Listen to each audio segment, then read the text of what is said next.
Shalom, shalom, que Dieu vous bénisse, amis chrétiens, amis chrétiennes. Dans Acte 1:8 que je vais lire ce soir, et nous allons voir ensemble, notre promesse est là. Après le baptême d'eau, la Bible dit que « mais vous recevrez une puissance, le Saint-Esprit survenant sur vous, et vous serez mes témoins à Jérusalem, dans la Judée et dans la Samarie, et jusqu'aux extrémités de la terre. » Alléluia. Oh, j'aime cela. Parce que c'est là que le christianisme commence. C'est là qu'il commence.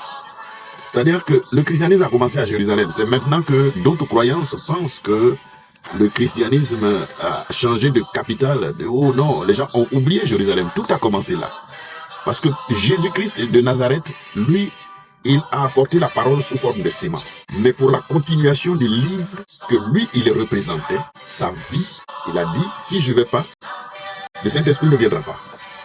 Il devait donc partir. Et quand il est parti, il a eu un ministère post-résurrection. Et il a laissé la promesse en disant, pour que nous puissions jouer toujours la même musique, c'est-à-dire que les apôtres, pour rester dans l'esprit de Jésus-Christ, faire les choses telles que lui, il avait commencé à tracer la ligne, eux tous devaient être dans le même esprit. Et donc, il devait recevoir l'esprit qui était en lui et qui l'a amené à faire ces choses-là. Voilà pourquoi il dit, vous recevrez une puissance, le Saint-Esprit survenant sur vous, et vous serez mes témoins. Le témoin, ce n'est pas la chair ni le sang de l'apôtre. Le témoin, ce n'est pas moi, ma chair, ni mon sang. Je ne suis rien. Le témoin, c'est le Saint-Esprit lui-même, en moi, qui parle des profondeurs de Dieu.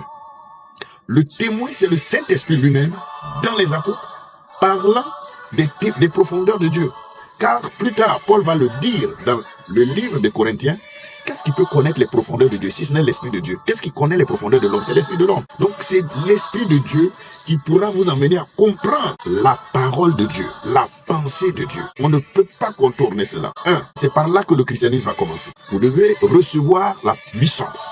Et recevoir cette puissance, le signe initial n'est pas comme aujourd'hui tout le monde le voit là, et parlant, tout le monde parle en langue, tout le monde, excusez-moi du terme, il y en a qui fabriquent beaucoup de choses. Et les gens diront, non, j'ai reçu le Saint-Esprit. Ce n'est pas ça. Si le Saint-Esprit vient chez toi, le Saint-Esprit c'est Dieu. Il va vivre la vie de la Bible en toi. Donc, le signe même qui prouve que le Saint-Esprit est dans ta vie, c'est quand on verra la Bible faite chair en toi. Or, Dieu est amour. Donc, quand on verra que toi, tu aimes comme Dieu aime, tu pardonnes comme Dieu pardonne, les fruits de Galates 5:22 sont en toi. C'est là qu'on peut savoir que la personne là, il y a Dieu en lui. Sinon, ce n'est pas les parler en langue.